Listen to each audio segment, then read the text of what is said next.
जो आप ये सेकंड एपिसोड देख रहे हैं इसको लास्ट तक देखिए। किस तरह से इस गीतांजलि बेटी की दर्दनाक स्टोरी है, किस तरह से इसने अपनी बच्ची को 3 साल तक बड़ा करने में मेहनत की। देन उसके बाद मैं एनजीओ पहुंची, यही द्वारका सेक्टर 17C में एक नशा मुक्ति केंद्र, एक एनजीओ है। वहाँ पे मुझे मैम ने मुझसे पूछा कि कोई वेरिफिकेशन करवानी है या नहीं। उन्होंने मुझसे लेटर साइन करवाए। उसके बाद जाके उन्होंने मुझे, जो मैम थी एनजीओ की, उन्होंने मुझे एक पास्टर जी, जो चर्च के पास्टर्स होते हैं, उनके पास कांटेक्ट था, तो उनसे बात करके उनके पास रखा मुझे। तो मैं जब उस चर्च में गई तो पास्टर जी से मेरी बात हुई सारी।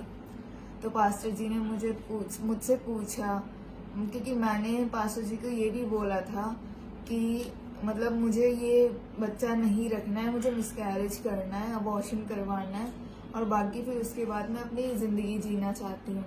तो मुझे अंकल ने मना कर दिया था। फिर अंकल ने मुझे ये कहा कि कोई बात नहीं, हम इस बच्चे को ज़िंदगी में लाएंगे, और जिसके पास बेबी नहीं है उनको हम बेबी दे देंगे, और बाकी तुम्हारी आगे की पढ़ाई हम पूरी करवाएंगे।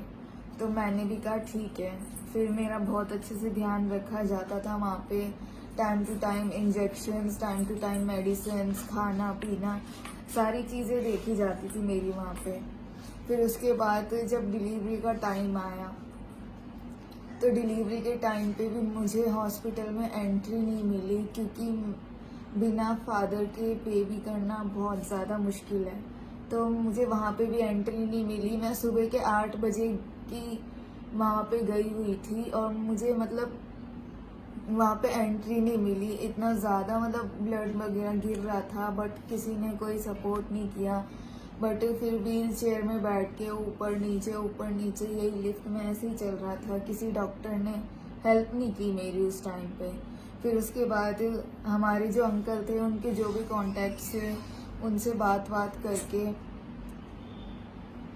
हमारे जितने भी कॉन्टैक्ट्स थे उनसे बात करके उन्होंने जैसे तैसे करके मुझे हॉस्पिटल में एडमिट करवाया।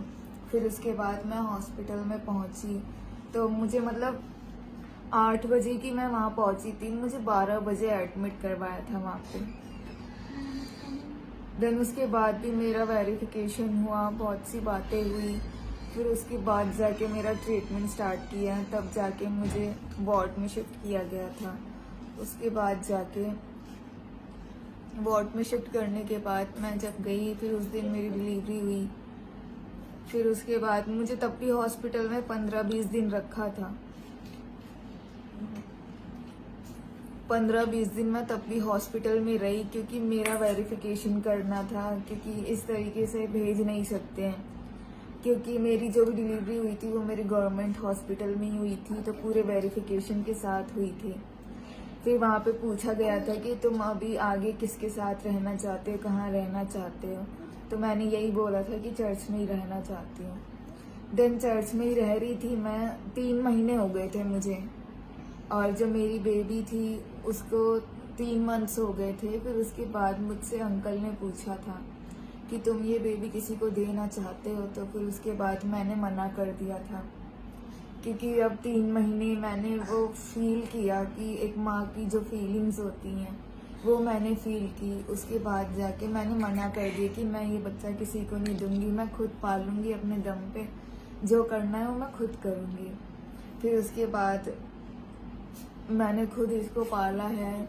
उसके बाद अंकल की डेथ हो गई थी। तो अंकल की डेथ हो जाने के बाद से मुझे कोई सपोर्ट नहीं मिल रहा था। वहाँ की जो वार्डन थी उन्होंने मुझे फोर्स किया था कि कॉल गर्ल का काम करने, ताकि कोई इनकम आ सके घर पे। मैंने जबकि कहा था कि मैं जॉब करके मैं पैसे कमा के दे दूंगी, बट उन्होंने फोर्स किया कॉल गर्ल के काम के लिए, जो कि मुझे बिल्कुल पसंद नहीं आया, और मैं वहाँ से भाग गई थी उसी रात को। फिर वहाँ से भागने के बाद मैंने खुद ही स्ट्रगल किया है, बहुत मेहनत की, मतलब जॉब ढूंढी, फिर डे केयर में रखना। अब 4-5-6 महीने का बच्चा डे केयर में छोड़ना बहुत मुश्किल हुआ, लेकिन पर मैंने हिम्मत नहीं हारी, लाइफ में आगे बढ़ती गई। फिर भी वो सुकून नहीं मिला जो मुझे चाहिए था, बच्चे को टाइम नहीं दे पाना। पर मैंने अपनी जॉब से अच्छी खासी जॉब की है, बट उस जॉब में भी कोई सुकून नहीं मिला। मतलब जाती थी आती थी, उसके डे केयर का फीस देना, अपना खर्चा देखना, राशन पानी देखना। फिर मैं जॉब के साथ साथ अपनी फैशन डिजाइनिंग भी कर रही थी। मैंने अपने करियर को भी नहीं छोड़ा, प्लस मैंने बच्चे को भी देखा है, जॉब भी की है, अपना करियर मतलब अपनी पढ़ाई भी कंप्लीट की है। फिर धीरे धीरे मैंने नेट में सर्च किया, ऐसे ही मेरे 3 साल गुजर गए। एक दिन ऐसा दिन था कि मतलब गैस नहीं था मेरे पास और पैसे भी नहीं थे कि दूध कहाँ से लाऊं, और कच्चा दूध मैं पिला नहीं सकती। उस दिन मैंने उसको चीनी पानी पिला के मैंने दिन गुजारे हैं। मैं भूखी रहती थी, 2-4 दिन तो मैं भूखी भी रही हूँ, और अपने बच्चे को मेरे को चीनी पानी पिलाना पड़ता था।